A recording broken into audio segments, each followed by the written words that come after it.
Welcome back to class. This is Introduction to Political Ideas. I'm Ken Hicks, and we've been talking about radical Islam and the forces that gave rise to it, the role it has played in Middle Eastern politics and also in kind of domestic politics as well. And we're going to start delving into the ideology of radical Islam today. So we're going to continue kind of our discussion of some of the historical factors that have given rise to radical Islam.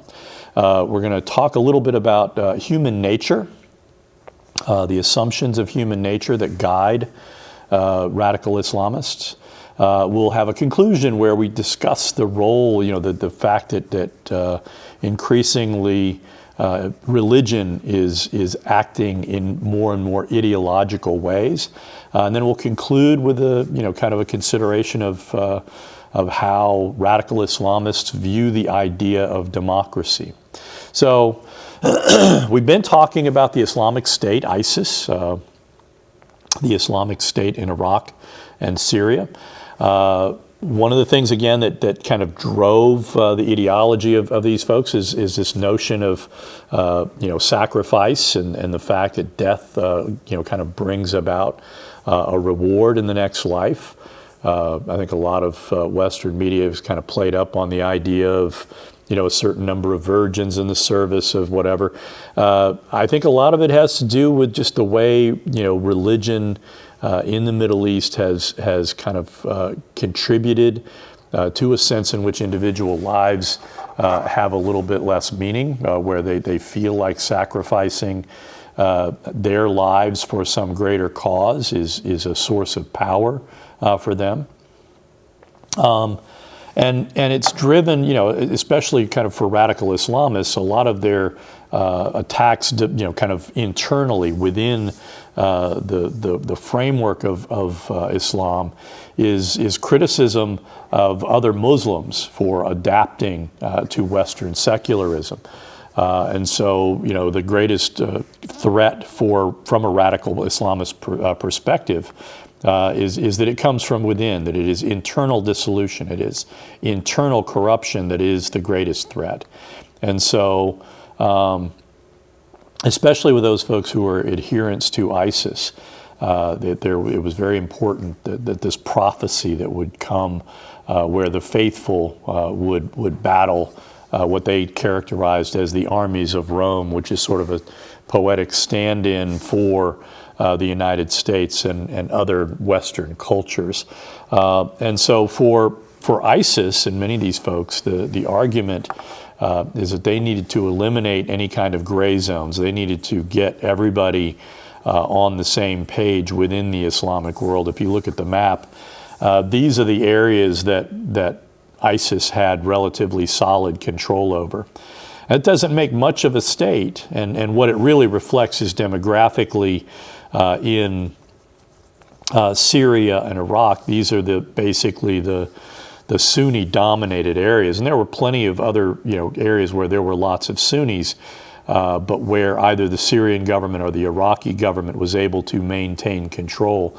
Of course, one of the big moments that kind of led to the declaration of the Islamic State was ISIS's seizure of Mosul in Iraq, which most people didn't think was really feasible, but it was facilitated by the fact that the Iraqi army simply melted away. They simply were not prepared to fight, and it took a lot of training to get these folks ready to go. So ISIS is an ideology of the alienated, and when you look at especially Iraq, the Sunnis were accustomed to being the governing authority in that part of the world. Of course, when Iraq was created, the British basically named a Hashemite, member of the Hashemite family, which I'll talk about a little bit more later on, as the king of Iraq. It didn't really take, and of course they ended up with a military dictatorship that yielded into kind of Saddam Hussein's dictatorship.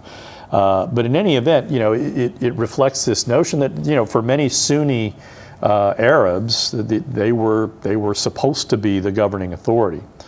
And so, for them, the kind of democracy that was being contemplated by the United States in the aftermath of the Iraq occupation was simply not workable for them. They understood that the Shiites, the Iraqi Shiites outnumbered them, and they simply were not prepared to to try and live within a democratic Iraq where they were going to be a permanent minority. And so, for the people that fell into ISIS's orbit, that a central aspect of that ideology was the rejection of any kind of accommodation with the West. And so they felt like waging a war of terrorism would help them create a zero-sum world where it was all Muslims against Christendom or whatever else, the secular West, however you want to characterize it. And so for them, it was all about getting everyone off the sidelines. They believed that they would ultimately, be in a more advantageous position if they just were able to bring on a more generalized war. This was, incidentally, also Al Qaeda's, rationale. That's why Osama bin Laden attacked the Twin Towers and the Pentagon. He wanted to pull the United States into a conflict in the Middle East, and George W. Bush was happy to accommodate him. So within the ISIS's eschatology, the sort of the philosophy of end times, they were convinced that the West could be goaded into some kind of fatal overreaction. They prophesized an apocalyptic final battle in this small little town in northern Syria called Dabiq.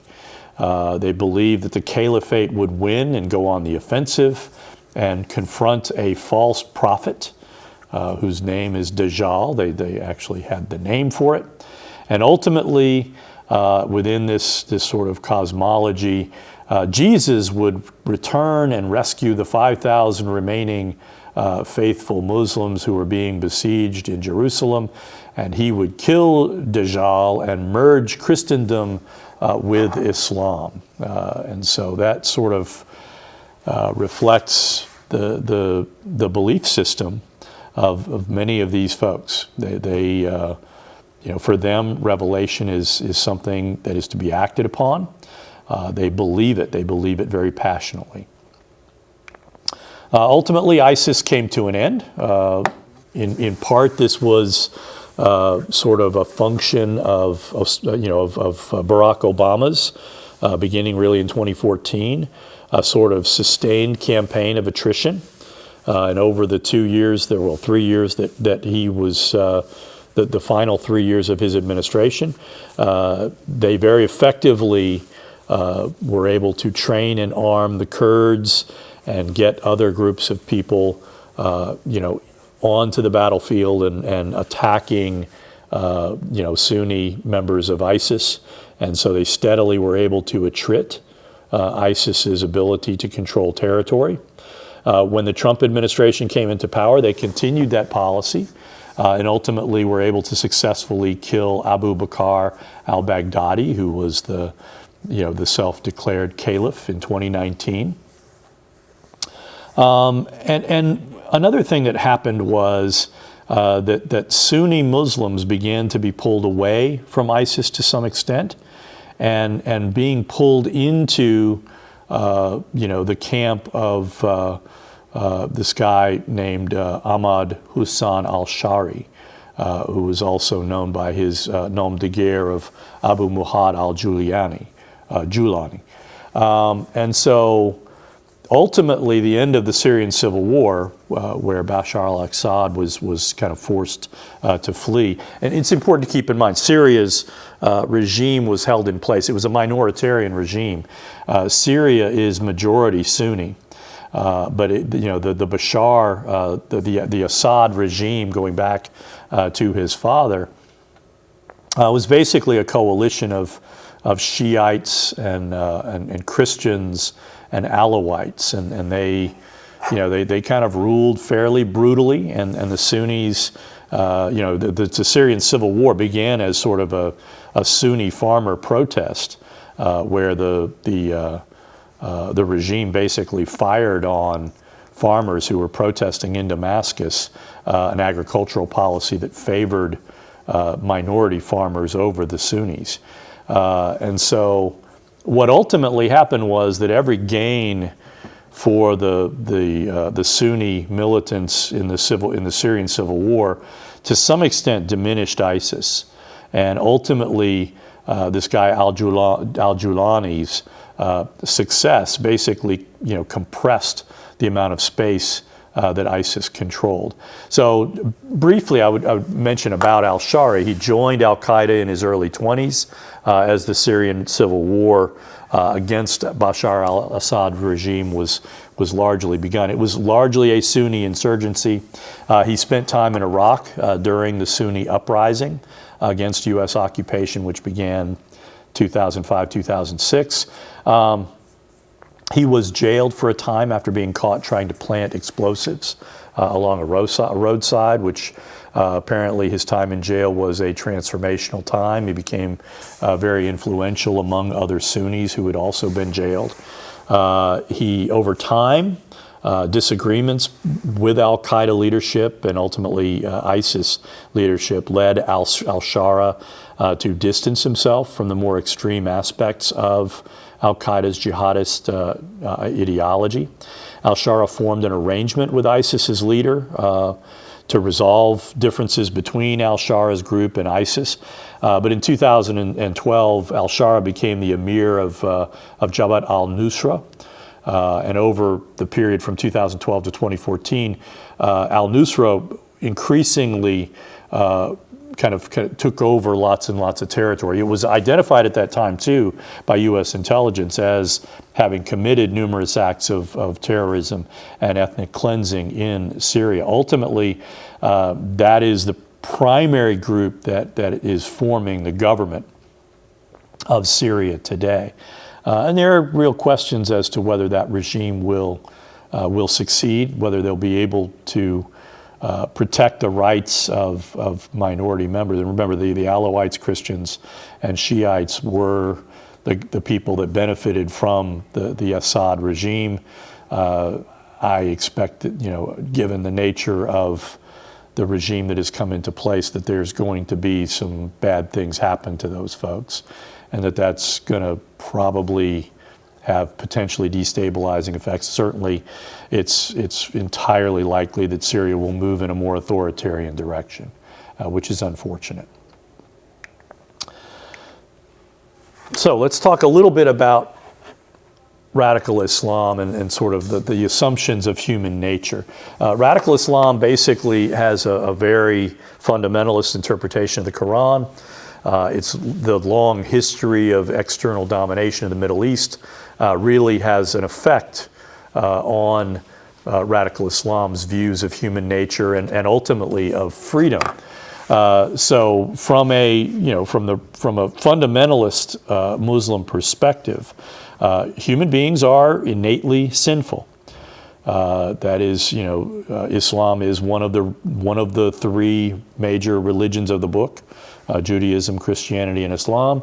There is, again, monotheistic assumptions, belief in one God who created the heavens, earth, and all its creatures. Human beings are sinful and weak. To overcome temptation, faithful Muslims must engage in the greater jihad, which is, again, this internal struggle against temptation. Islam is far more of a engaged day-to-day religion than Christianity or Judaism. They pray 5 times a day, and you can say this too. There are also fundamentalist sects of Christianity that are much more hands-on as well. They pray 5 times a day, or at least faithful Muslims do. There is dusk to dawn fasting during the holy month of Ramadan, which typically falls in the 9th month of the Islamic calendar, and the dates vary considerably in the Gregorian calendar, but it's part of the 5 holy pillars of Islam. One of those things that was revealed to Muhammad by God as a period of fasting, prayer, and community and spiritual growth. The idea of practicing zakat and making a Hajj in the 12th month of the Islamic year is very important. Zakat refers to charitable giving and offering help to the poor. That is another one of the 5 pillars of Islam. The idea of a Hajj is another of the 5 pillars of Islam, which mandates that all faithful Muslims must take a holy journey to Mecca at least once in their lifetime. The purpose of the Hajj, again, is for spiritual cleansing, which symbolizes the journey after death. The Hajj, again, typically takes place over 5 or 6 days in the closing days of the 12th month of the Islamic calendar.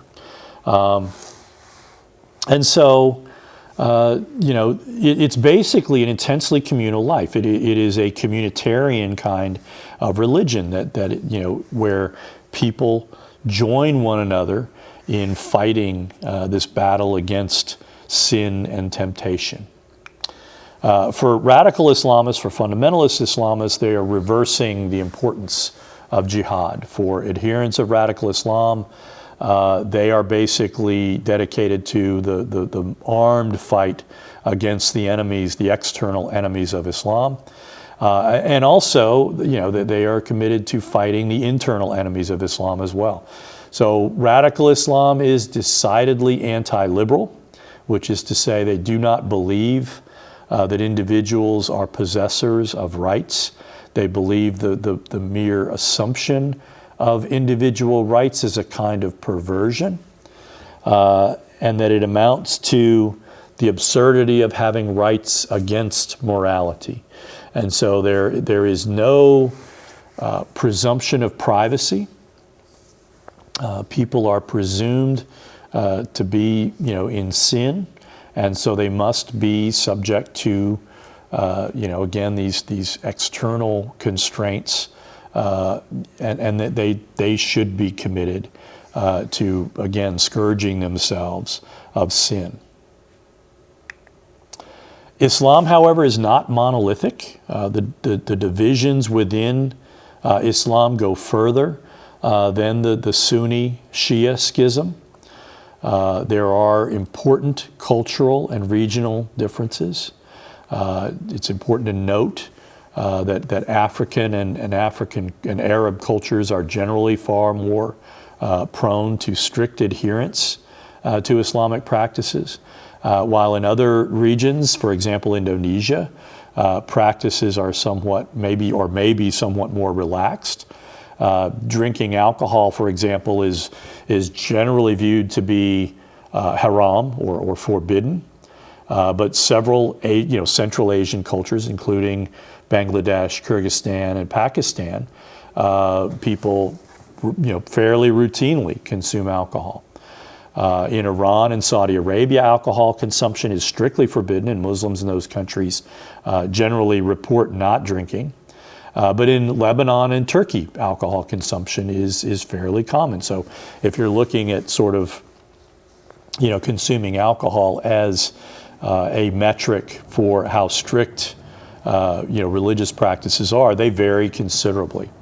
Another kind of difference within, within Islam is Sufi Muslims they preach tolerance of all religions. It's a mystic body of Islamic thought that emphasizes, again, purification, ritualization, and asceticism. If you look at the slide, there's a picture of Sufi Muslims engaging in a whirling dance. The whirling dervishes was borrowed from Persian artistic dance and is considered to be a form of active meditation. And there are a number of kind of Sufi Muslims that are basically distributed fairly widely throughout the world. Salafi Islam is basically, again, a much more fundamentalist interpretation of Islam, and basically the contention is that Islam, as it was introduced by Muhammad, is perfect and inerrant. Fundamentalists who reject modernity are far more likely to be Salafi Muslims. These are the folks, again, who are calling for a return to the original teachings of Islam. But there are considerable kind of differences even within Salafi variants of Islam. There are quietists who basically call for a withdrawal from social or political involvement. They are much more attuned to the idea of the greater jihad, and so they call on fellow Salafi adherents to look inward and to focus on purifying themselves individually. There are also activists who seek to advance fundamentalist political objectives. These are not folks that are themselves advocates of violence, but they are advocates of a very fundamentalist, kind of interpretation of Islam that largely tracks with what more radicalized, militant Salafi Muslims are advocating. And so the last branch are those folks, again, who are advocating violent revolution through armed struggle. So in an important sense, all radical Islamists, be it Shia or Sunni, are reactionaries. Okay, they are seeking a return to a culturally and theologically pure, more pure time. This is illustrated by the work of the Shia Muslim Ayatollah Khomeini. There's a service, I'm going to talk a little bit about this service that he gave in 1979 when he it was either just before or when he returned from exile in France and took over when the Shah of Iran, Mohammad Reza Pahlavi, fled the country. So for him, his quote is, "Yes, we are reactionaries, and you are enlightened intellectuals. You intellectuals do not want to go back 1,400 years." And so this is sort of an illustration of what radical Islam, or at least the Shia interpretation of radical Islam, looks like. And this is a sermon that he preached entitled "The Necessity for Islamic Government." So briefly again, who is Ruhollah Khomeini, ultimately Ayatollah Khomeini? I don't know if we've spoken about what Ayatollah means, especially among the Shia. Ayatollah is basically a grade that you reach in terms of your scholastic ability. There's a number of classes and studies that you have to go through to become an Ayatollah. He was an Iranian philosophy professor. He's a major theologian in Iran. He began in his writings to criticize modernity in very general terms in the 1940s. He was opposed to the White Revolution in 1963. And his criticism of the Shah led to his 14-year exile in Turkey initially, and then ultimately in France. If you look at the slide, that's a picture of Khomeini when he was 38, when he was a teacher, a very popular teacher of philosophy, and was viewed as a leading theologian of Shia Islamic teaching in Najaf, which is one of the major cities in central Iran. And so for him, he basically is making the argument that we must have an Islamic government. And he's basically making a series of claims that are almost Platonic in their kind of call for a unitary and a unified figure that is both a religious figure and a political figure. And so he's basically saying a body of laws is not sufficient for a society to be reformed. Government as revelation. God has decreed the laws and institutions. He's basically saying that human institutions are artificial, that only those institutions decreed by God have real meaning. And he's basically making a very important observation within the framework of Islam, and that is that Muhammad, the founding prophet of Islam, was both executive and administrator. And so after the most noble messenger, which is the stand-in for Muhammad, they don't necessarily like to call him by his name, his successor had the same duty and function and nothing more. And so he's calling for government by prophecy. And again, if you look at this picture, this is the cave of Hira in the Jabal al-Nur Mountains, what's known as the Mountain of Light, where the archangel Gabriel first revealed himself to Muhammad in 610 of the Christian era. He basically is making the argument that Islam is perfect and inerrant. It is unlimited by time or place. The Quran is permanent and must be enacted until the end of time. And of course, the problem there is human inconstancy. So for Khomeini, the claim that the laws of Islam may remain in abeyance or are restricted to a particular time and place is contrary to the essential creedal bases of Islam. And so, again, when you think about, how people become radicals, they become radicalized by the kind of mindset they have. And, Khomeini is a very straightforward thinker. And so for him, the Quran cannot be criticized. Not a word of it is wrong because it comes from God.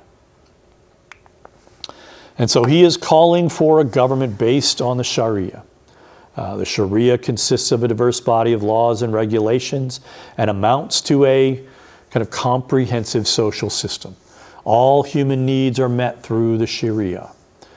Dealings with neighbors, fellow citizens, and clan all are encapsulated within these religious guidances of Muhammad's.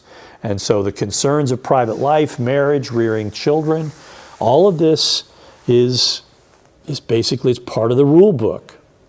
And you're supposed to follow the rules. And so it follows for someone like Ayatollah Khomeini that Sharia law requires Sharia government.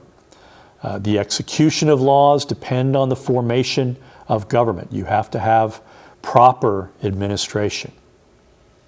And so he talks about the importance of paying taxes, of the Islamic taxes, the khums, which are taxes levied on all forms of wealth and income. Everyone must pay roughly 1/5 of the surplus economy, what they are getting above and beyond what they need, to the Islamic ruler. And again, you ask yourself, to what end? It goes, he talks about the idea of providing for the Sayyids. And if you want to know, the Sayyids are the direct descendants of the Prophet Muhammad through his daughter Fatima and Ali's son Hassan and Hussein. And so he's saying that's just the starting point. Large tax revenues are required for extensive public services, health, education, defense, and economic development, because again, the state is in the service of producing, noble and honorable and faithful Muslims. And so, within the Quran 8:60, he says, again, prepare against them whatever force you can muster and horses tethered. And so, for him, he is basically saying, we have to have a large tax base in order to protect ourselves. So if you look again at this slide, this is King Abdullah of Jordan. He is a Hashemite, and the Hashemites of Jordan claim direct lineage to the Prophet Muhammad. However, as Sunni Muslims, it's unlikely that Khomeini would have accepted the legitimacy of the Hashemites. Most Shiites are what we call Twelvers, which is the idea that there is a 12th Imam that is in hiding and will return at some known date as the Mahdi, the rightly chosen one. This version of Shiism has been the official religion of Iran since the 16th century. So he's basically blaming the idea, everything bad that has befallen the Islamic world is, in his view, the failing of Islamic rulers. The failure of Muslims to execute God's law is to blame for the establishment of the State of Israel. He argues that Muslims' failure to resist the burning of the Masjid al-Aqsa Mosque in Jerusalem in 1969, which is a very kind of consequential moment in the Middle East. It is because we have been lacking in unity, strength, and preparedness that we suffer oppression and are at the mercy of foreign aggressors. And again, he is lumping, Israel among those foreign aggressors. He spends a good deal of time relitigating the initial Sunni-Shia schism. The Umayyads and the Abbasids are the antagonists in Khomeini's narrative. He writes, God's curses be upon them.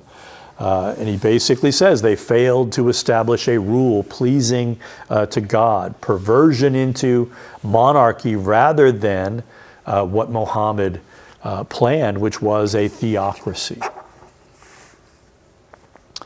And so he explains why non-Islamic government cannot persist. The existence of a non-Islamic political order necessarily results in the non-implementation of the Islamic political order, of religious order. Systems of kufr produce rulers who are taghut, which is kafir is the rejection of God's divine guidance, which is the antithesis, again, especially for radical Islamists. Taghut refers to despots who surpass all boundaries of tyranny, yet claim the prerogatives of divinity. Tolerance of other religions produces shirk, which invariably brings about corruption, such as is found in Iran today. Shirk refers to the assumption of polytheism or to assigning divine attributes and prerogatives to anything other than to Allah. So Khomeini asks, what is a faithful Muslim to do? A believing, pious, just individual cannot possibly exist in a socio-political environment of this nature and still maintain his faith and righteous conduct. They're faced inevitably with a choice: commit acts that amount to kufr or to destroy the environment of corruption. And so for Khomeini, this is the duty of all Muslims and every Muslim country, is to basically rise up, throw off all the foreign invaders, drive Israel from the Middle East, and unite in a common, what the Muslims call Dar al-Islam. To some extent, this is sort of a Lincolnian, a house divided cannot stand kind of argument, right? He talks about the last caliphate, the Ottoman Empire. Khomeini argues that the imperialists destroyed the Ottoman Empire. Not that the Ottoman Empire was kind of selected out of existence along with the Austro-Hungarian Empire, but rather, it was a conspiracy. It was those evil outsiders that destroyed the Ottoman Empire, not the Ottoman Empire's corruption. So to assure the unity of the Muslim Ummah, it is imperative to overthrow the corrupt Taghut regimes set up by the imperialists. And so Khomeini asks, why has God appointed such corrupt rulers? For Khomeini, the response must be that the people have chosen unscrupulous leaders. God has basically given you the path. You have strayed from the path. Khomeini says, another reason and cause is this: we do not see a single group or religious community that has ever been able to exist without an individual entrusted with the maintenance of its laws and institutions. In essence, he's saying we need to have a just and righteous leader that knows the way forward. And so Khomeini is calling for kind of a ruler imam, kind of the same way that Plato called for, a philosopher king. Someone who could unify both religious and political rule. And so you have a need for a righteous government, and that requires the unification of religious and political leadership. So that gives you kind of a flavor of what kind of political system these guys believe in. And certainly within Iran, you're looking at something approaching a theocracy if it's not actually a theocracy. So what is freedom to radical Muslims? First of all, it's not anything that most most Europeans, most Westerners would appreciate. So they have a very distinctive conception of freedom. There is an overt rejection of individualist notions of freedom. So Khomeini, for example, expressly rejects liberal notions of freedom, arguing, you who want freedom, freedom for everything, the freedom of political parties, you who want the freedoms, you intellectuals, freedom that will corrupt our youth, freedom that will pave the way for the oppressor, freedom that will drag our nation to the bottom. So for him, that pathway, for radical Islamists, that pathway is the path best not taken. For radical Islamists, freedom equals submission to the will of Allah. Radical Islam calls for the forced submission to Islamists' notions of religious piety. And it permits a lot of crazy, permits multiple, polygamy and all that other kind of stuff. And so for radical Islamists, there's a phrase from me and Bobby McGee's song, freedom is just another word for nothing left to lose. For radical Islamists, life without Islam is life as a slave. You're a slave to your sexual desires, to material wants, to the rule of other human beings. And so they argue that by submitting to the will of Allah, human beings are freed from temptations. This goes back to what Sayyid Qutb was saying. But they also are saying, in these times, you have to be prepared to fight and commit violence against external aggressors. So what is the radical Islamist conception of freedom? The agent are Muslims. The obstacle are all threats to Islam, including liberalism, secularism, modernity, Western imperialism in the form of both economic and military power. Israel is a bastion of Western imperialism. And Western cultural temptations in the form of clothing like blue jeans and skimpy clothes, bikinis, music, movies. All of these things are conveyors of sin, according to radical Islamists. And the goal is theocracy, according to Sharia law. Now, within Islam, there is a considerable moderate radical divide. Most Muslims reject ISIS and are opposed to terrorism. Radical Muslims claim their violence is the application of a kind of takfir. And takfir refers to excommunication of a person from Islam by another Muslim by reason of apostasy. Most of the assassinations of the early caliphs were justified as punishments for apostasy of some sort. Traditionally, the idea of takfir was very narrowly applied in terms of who could actually declare another Muslim as takfir. Traditionally, it was only the ulama, which was a body of Islamic scholars who were empowered to declare a Muslim takfir. Radical Islamists have broadened that authority to claim for themselves the power to denounce and execute those Muslims, particularly leaders who have transgressed in not living according to Sharia law. The Muslim Brotherhood's assassination of the Egyptian president Anwar Sadat is a sort of an illustration of this idea of takfir being applied politically. The primary rationale of the Muslim Brotherhood for assassinating Sadat in 1981 was his negotiation of peace with Israel. Osama bin Laden likewise followed Sayyid Qutb in applying takfir to colonialists. Bin Laden justified the mass deaths resulting from the 9/11 2001 attacks on the grounds that American civilians were not in fact innocent.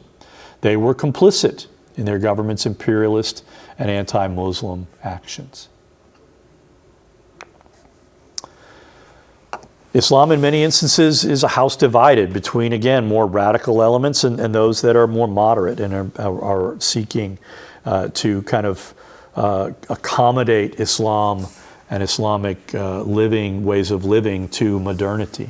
Hassan al-Banna is an example of somebody who was a fundamentalist who prioritized the lesser jihad against both infidels and apostates as a sort of divine duty. He was ultimately killed by Egyptian authorities in 1949. His brother Jamal al-Banna was, on the opposite side of the conflict. He was an eminent Islamic scholar. He was harshly critical of Islamic fundamentalism. He argued that the Quran must be reinterpreted periodically when new knowledge emerges. And again, it's important to recognize that for radical Islamists, there is no new knowledge. And what you get when radical Islamists gain political influence is not exactly innovation. They're not innovators because they don't believe in modernity. They have an innate suspicion of the fundamental aspects of modernity, especially technology. Although it must be conceded that Iran has been fairly innovative in their use of drones, and it's important to keep in mind they captured a couple of our drones and were able to reverse engineer it and recognize additional uses for military purposes. And so radical Islam is innately a reactionary ideology. Radical Islamists of both Shia and Sunni sects believe that the path to purity lies in going back in time. Nevertheless, there are deep rifts between Shia and Sunni variants of radical Islam. They have, in fact, fought one another. ISIS engaged in suicide bombings in Iran to demonstrate the sectarian animosities between Shia and Sunni Muslims. If you look at the slide, those are Iranian first responders at the site of two bombings near the burial site of former Iranian Quds Force leader Qasem Soleimani in January 2024. Despite warnings from U.S. intelligence services, two suicide bombers, they were both Sunnis, detonated themselves along the procession and ultimately killed 84 people. You ask yourself, why would a fundamentalist Sunni do that to fundamentalist Shiites? Well, remember, in Iraq, the Sunni are in the minority, the Shia are in the majority, and the Sunni don't like that.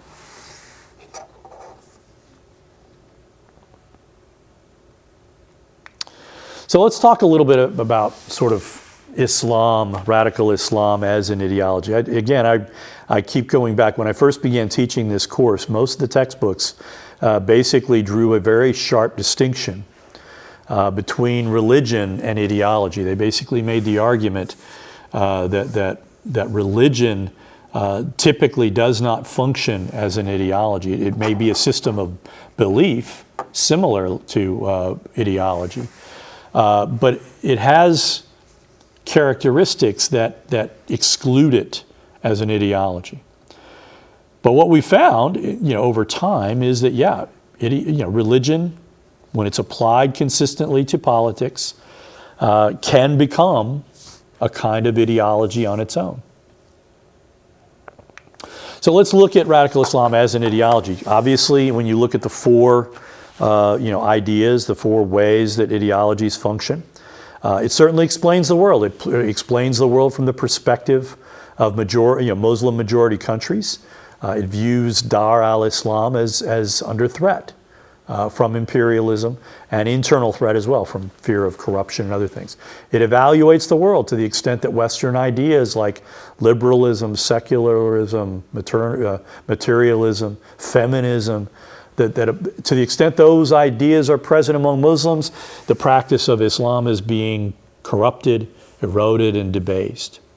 It orients people, right? Individuals have meaning as members of a religious community. To be a Muslim is to be a believer within a community of believers, and it provides a program of jihad, an internal, fight against temptation, and an external war against threats within, to Islam.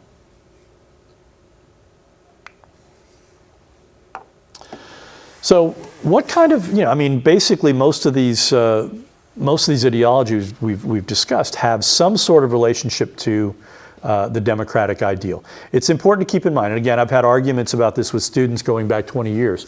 A lot of people have made the argument that Islam simply is not fertile soil for any kind of democracy.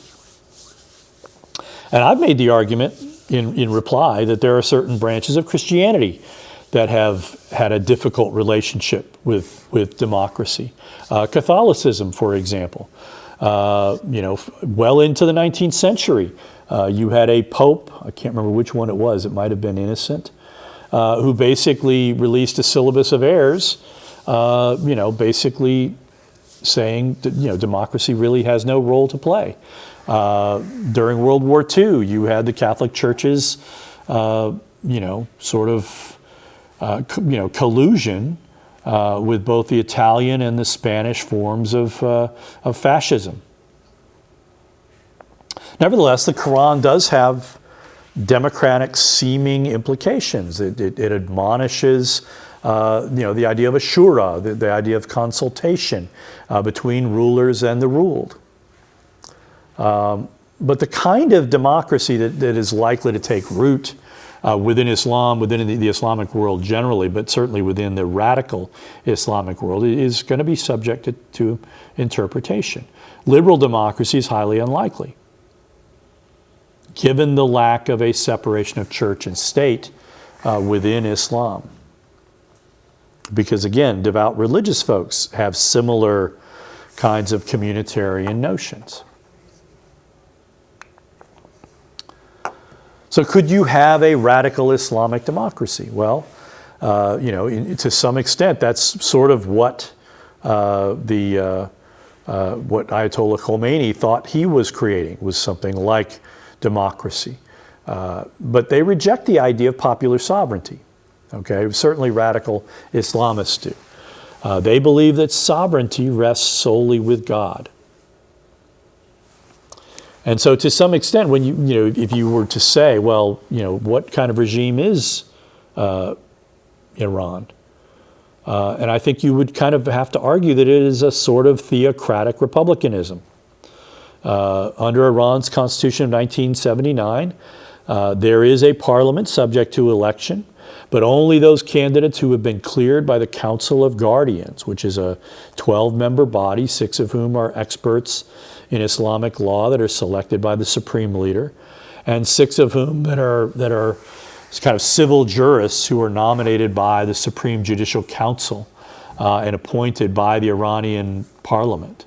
Those are the ones that actually agree on stuff. Any government that has a supreme leader, is it likely to be democratic? I think that's a question worthy of exploring. At some point, are we not doing violence to the notion of democracy? And certainly in Iran, a small group of people, the mullahs, exert tremendous influence. And mullahs that's basically a title of Muslim cleric and leaders of the madrasas for theological training. Generally speaking, a mullah is someone who has gone through extensive schooling to achieve a level of mastery of the Quran and teachings of Sharia. And so within Iran, you have what is rightly called Walayat al-Faqih, which is ruled by the clergy.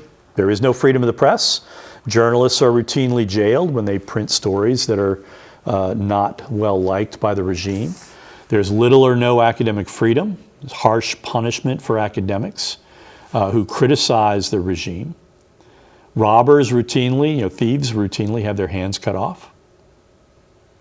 Members of the LGBTQ plus community often face, if not state punishment, communal violence, which is oftentimes sanctioned by the Iranian state. If you look for an example of clerical supremacy, the Iranian presidential election of 2009, Supreme Leader Ayatollah Ali Khamenei, who's different from Khomeini, declared the incumbent conservative Mahmoud Ahmadinejad to be the victor.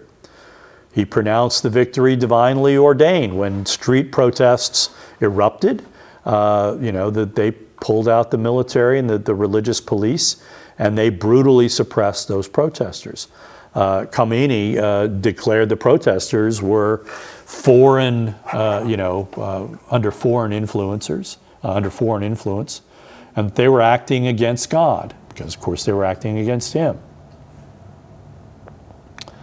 Another important crack in the regime emerged in 2022. You had the morality police who arrested Mahsa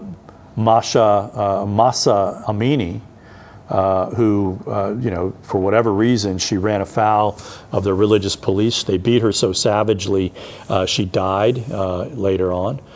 There were again massive street protests that, again, for most people who study Middle Eastern politics, viewed it as probably the most significant challenge to the regime. And again, it was met with brutal suppression and with the execution of at least 7 protesters who were dubbed as enemies of the state.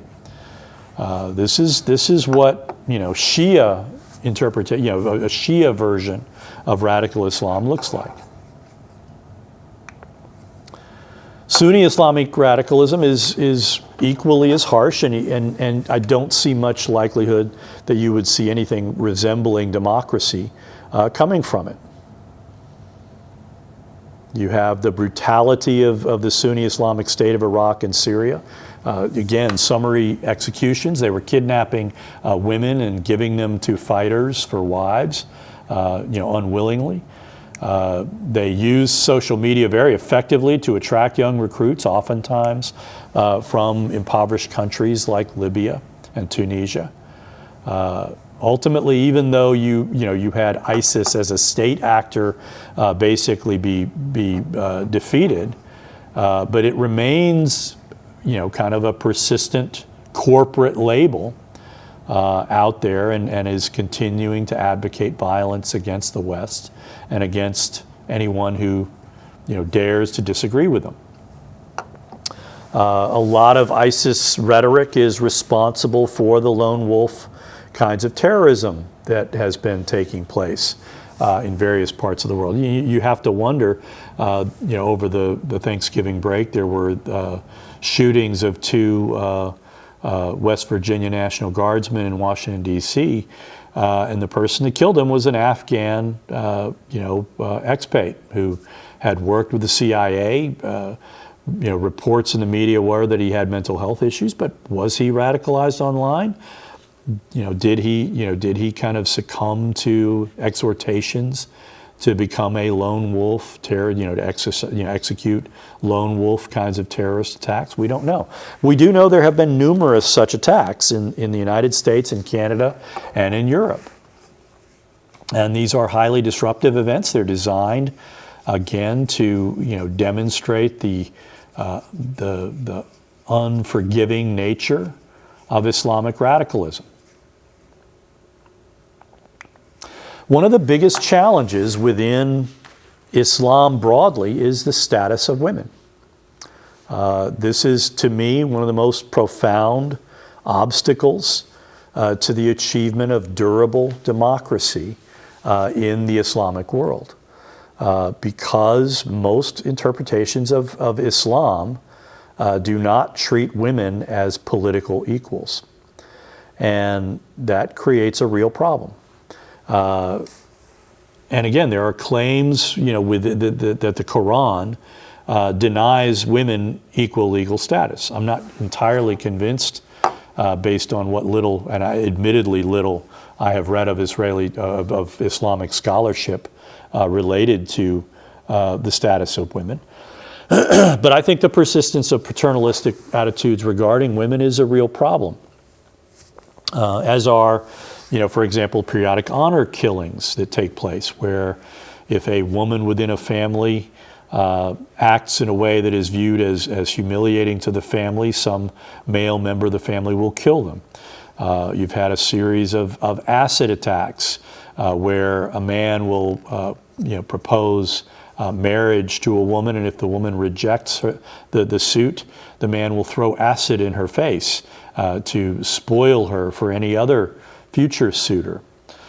These kind of attitudes, I don't necessarily believe are encoded within Islam, within Islamic moral teachings.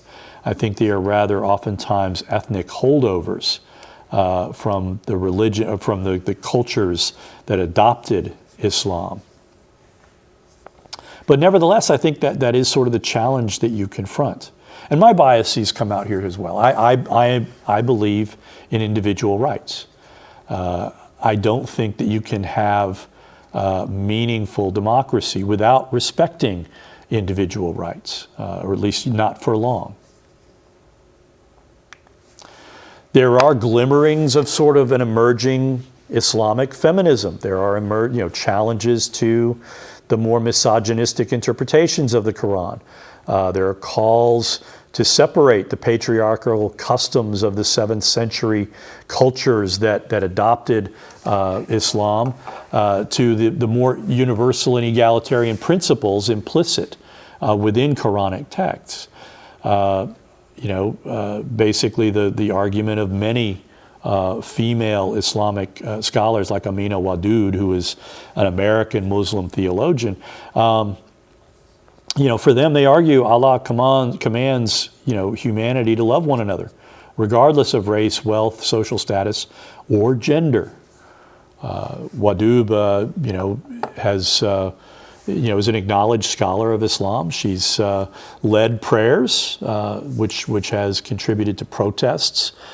Conservative Muslims have argued that it is improper to have a woman's body present, front and center while men are at prayer.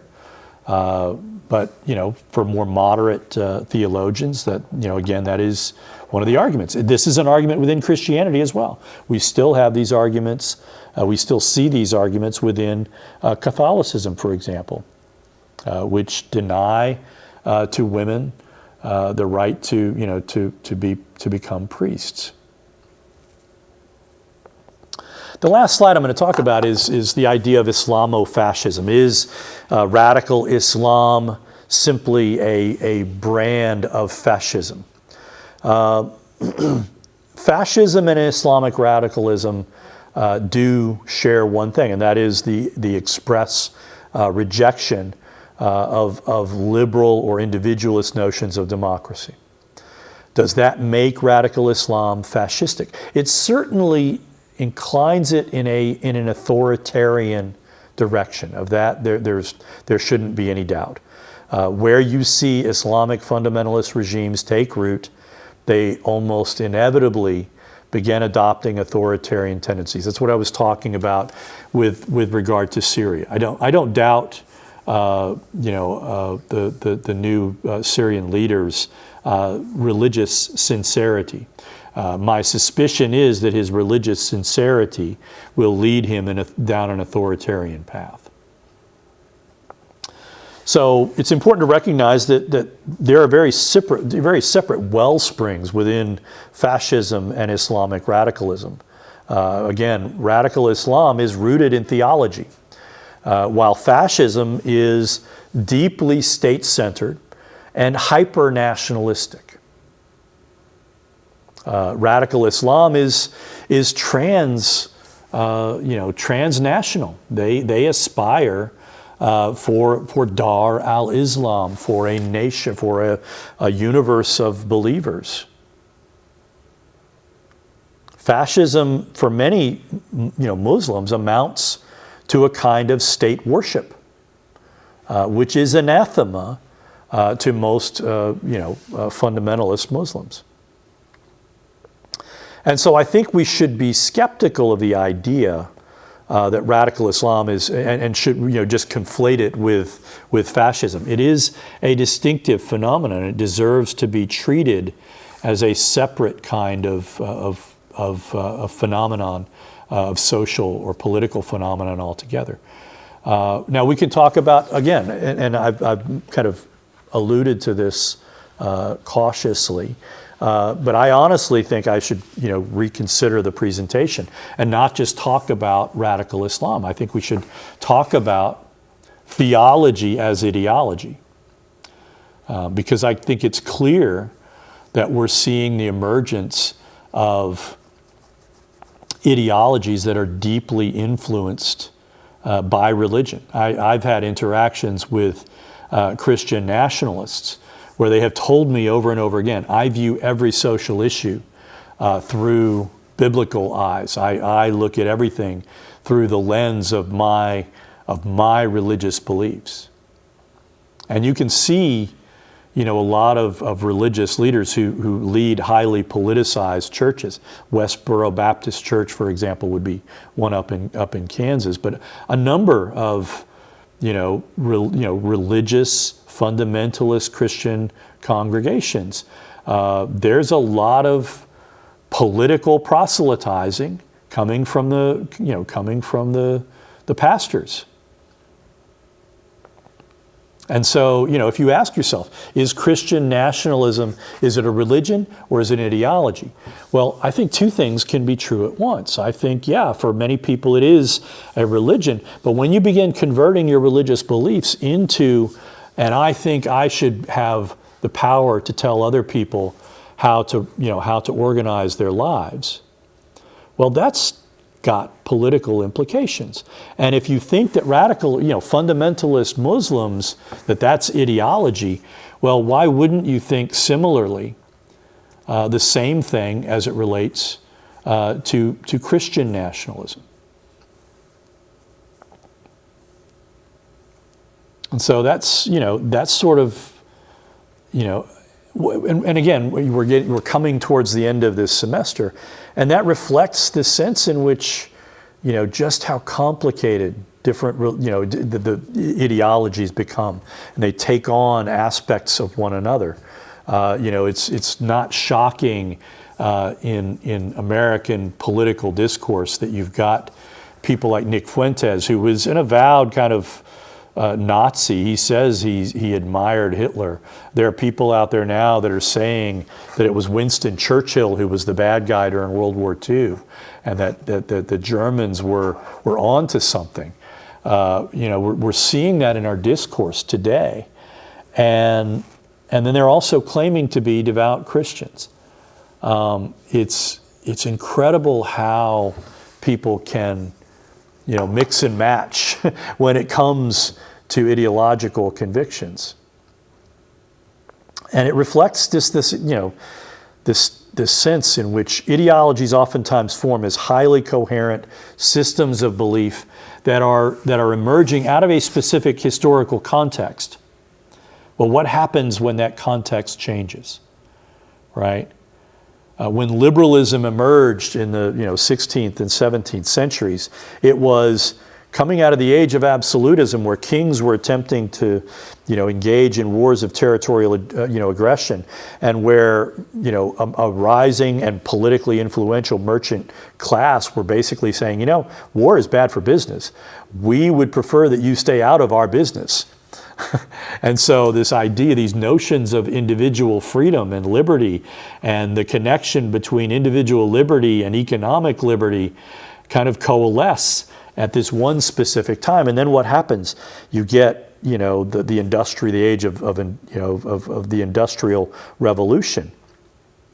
And you get economies of scale that are dealing with ever larger numbers of people. And then you get people getting ground up within the gears of capitalism. And people begin saying, hey, this freedom thing, maybe we need to modulate it a little bit. And so that kind of reflects how ideologies change and morph and move in response to things that are changing. And again, what's changing? More people and the tools that human beings have to control their environment continue to become more and more sophisticated. And every tool is both, something that emancipates us and enslaves us at the same time. When you think about, again, cell phones, it's this fantastic emancipatory thing, and yet you find yourself eating up your work time playing on social media. It's a diversion. It's a distraction. Or is it a tool? It's both, right? So I'm going to close on that note. When we come back, we're going to conclude this semester with, kind of lessons learned. What have we learned over the course of this semester of learning about all these different, ideologies and how they work within the world? I'll see you next time.